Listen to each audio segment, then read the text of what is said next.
Thank you, ladies and gentlemen, young ladies and gentlemen. Welcome to the Action for Children's Arts JM Barrie Awards 2016.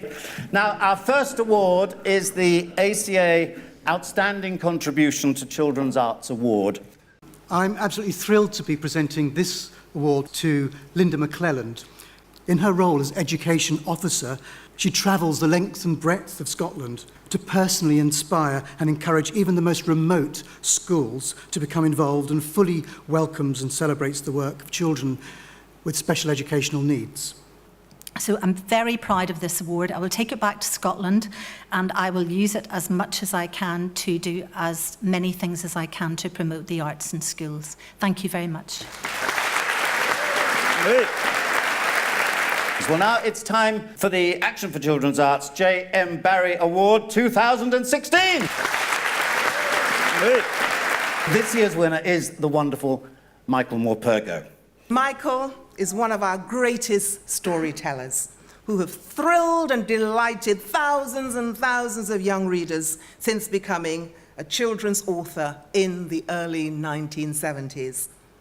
His work will, without doubt, like Peter Pan, stand the test of time, making him the most worthy recipient of the Action for Children's Arts JM Barrie Award 2016. Congratulations to you, Michael. Well done for your awards, Michael. Can I say something back? Hello, Lily. It's interesting you're wearing pink. Do you know why? There's a wonderful song written about you many, many years ago, which I won't sing to you. Are you going to give me something or just stand there? Say, Michael Morpurgo. Michael Morpurgo.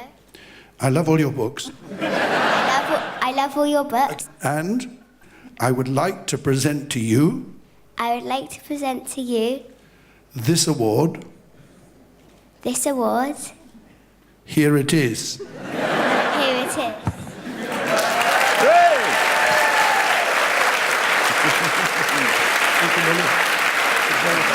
What an absolute joy to be here for my friend and my colleague, Michael Morpurgo. He's the kindest, funnest, gentlest, most surprising, most naughty, most delicious human being you can meet. He has a superpower, which I call the child's eye. He remembers it, and he captures it, and he nurtures it, and then he communicates that universal thing that we all have. We were all children. And he somehow has managed to bottle this, and through these books and through these stories, remind us what it is to be a child. At the heart of everything Michael does is his extraordinary gift of storytelling. And in a world which many of us will recognise, where parents have never been busier, where children have never been more tested on their school progress, it's Michael's stories that often are the things that bind us together. They are the shared stories of our past, and they fulfil our hopes for the future of our children. What I feel is special about Michael is not just that he is a wonderful writer, he is a great storyteller. And this, I think, is why his work is so popular with children. His books are like listening to a friend telling you an amazing, moving story. And you know it's not just from his imagination. It is from his heart. The stories come straight from the big heart of a kind man. Michael may well be a great writer for children, but he's also proved himself time and time again to be a wonderful performer as well. Not surprising, since both your parents were actors. And we saw for ourselves with your lovely impromptu show with Lily the Pink. It's got your panto in Poole, by the way, with Peter Duncan. It has not only been a privilege and a pleasure to have the chance to read Michael Morpurgo's words for an audience, but it is a huge pleasure to read them privately. He has the knack of telling tales which entertain and engage both children and adults. When reading his books, we are given the opportunity to be in touch with our imaginations, that part of ourselves capable of exploring ideas and involving us on more than an intellectual level. And there's something about Michael's writing, which is that he knows when not to give any details. Because that lack of detail sometimes is the moment where the audience, the reader, imagine the life of the character. And I think that might be why children and grown-ups feel so emotional about the characters in Michael's stories. Because he is, among storytellers, an instinctive puppeteer. I don't really know what to say except to say this, that whatever it is that we do in our lives, and we know this from our work with young people, it's done because people finally grow children. We can all look back to a time when we were young, when we began to value the people around us. But by and large, it doesn't happen when you're very young. It happens later looking back. And for me, the reason I'm talking about this is that there are many, many people sitting on this platform and sitting out there in front of me now who grew me. But what these friends, and all of you out there are friends, enable you to do is to take the risk. And art making, of whatever form, finally seems to me about daring, going to places, not where other people haven't been before, because actually that's impossible to work out, but it takes you to somewhere you haven't been before. It enables you to keep your eyes open and your heart vulnerable, and to dare to tackle something which is difficult. So I suppose what is this? It is thanks to all the people here who work for children's books, in particular Action for Children's Arts, and David. Could you give David a huge hand, please?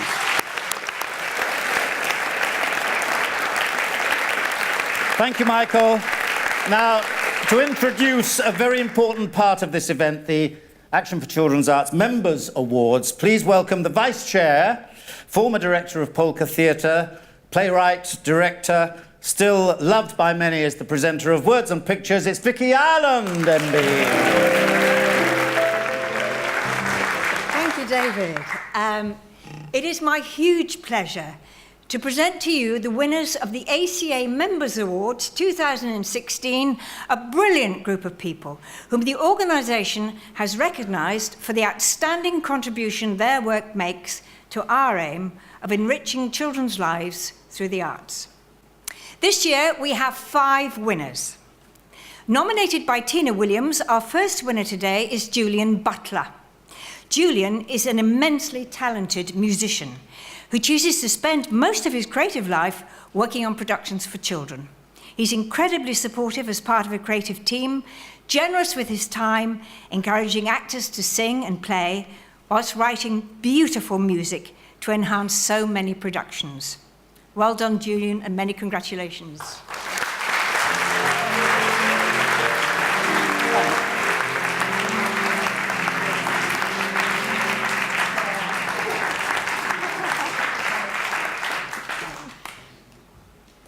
Next, nominated by Roman Stefanski, is Nick Graham.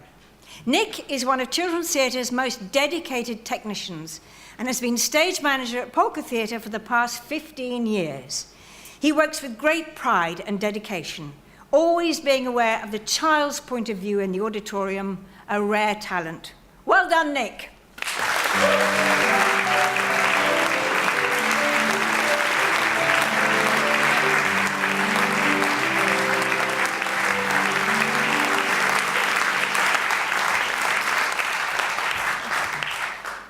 Nominated by Chris Abbott, our next winner is Tom Jelley.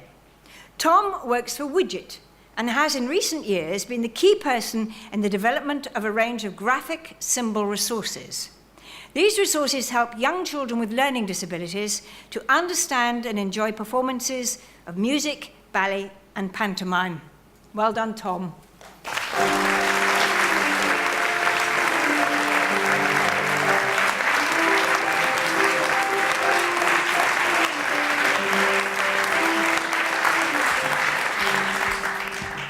Our next winner, nominated by Theatre Alibi, Nikki Sved, Mary Attewell, and Ruth Wayman, is Annemarie Macdonald. Annemarie has been an inspirational leader in children's theatre for over 25 years. As co-director of Theatre Alibi, she has ensured the company tours annually into primary schools and special educational needs schools throughout Devon and the South West to bring the best quality theatre experience, beautiful, bold and challenging, to as many children as possible. Well done, Annemarie.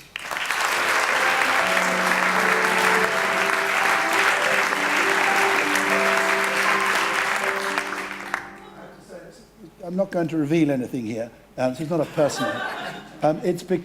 This company, Alibi, were the first people who ever put on one of my books on stage. So for this to happen today is just wonderful. Annemarie, it's brilliant. You run a wonderful company. Thank you very much. So bravo. And it's in Exeter.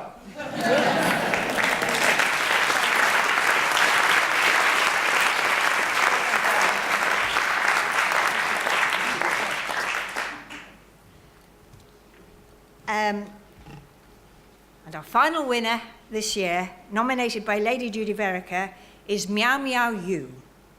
Renowned as an international award-winning concert pianist and professor of piano at the Guildhall School of Music and Drama, Miaomiao is the founder of Bach to Babies, a hugely successful and unique venture which creates daytime concerts of classical music played by top musicians for babies, young children and their carers. The brilliant Miaomiao.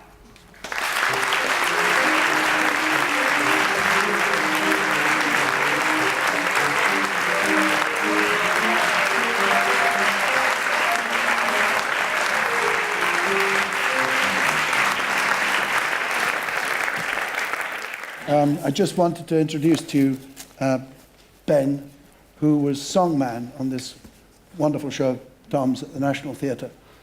So I'm going to read a bit. He'll play a bit, give you some idea. And if any of you... that's interesting. Has anyone here not seen the play of Warhorse? You haven't seen it? Well, shame on you.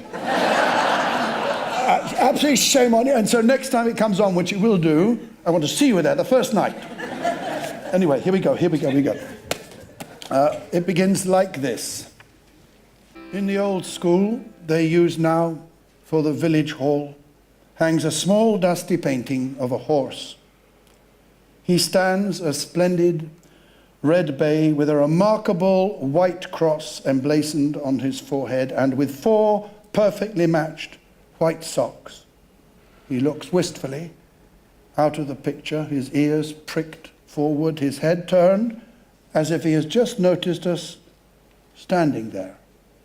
To many who glance casually, it is merely a tarnished old oil painting of some unknown horse by a competent but anonymous artist.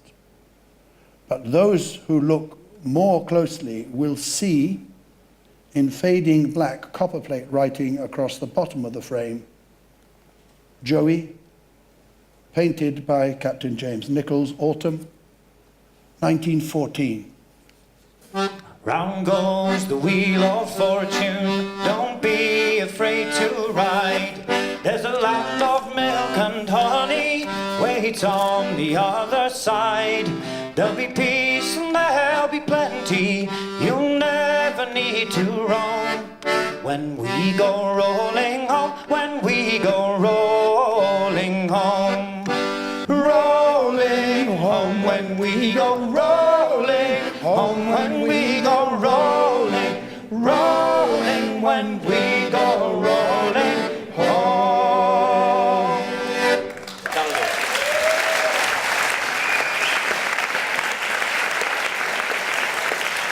Thank you all. See you over the road. When we go rolling, rolling, when we go rolling home. Rolling home, when we go rolling home, when we